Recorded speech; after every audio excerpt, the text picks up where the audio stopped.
Liderët e Bashkimit Evropian kanë uruar Donald Trump për fitoren e zgjedhjeve pak minuta pasi ai doli në skenë në Florida për të shpallur fitoren.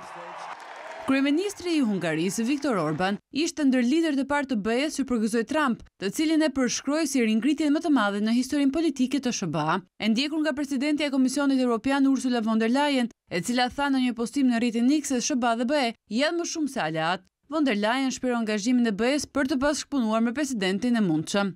Kryeministra italiane Giorgia Meloni shprehu përgëzimet e saj më të sinqerta. Meloni tha se Italia dhe Shtetet e Bashkuara janë kombe motra të lidhura nga një aleancë e palëkundur.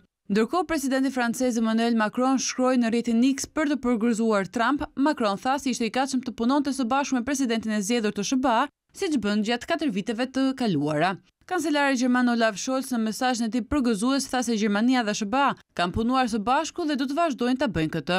Reagimet e liderëve të BE-s vinë në momentin që zgjedhja e Trump ka ngritur pikpyetje për bashkëpunimin e mundshëm midis Brukselit dhe Washingtonit.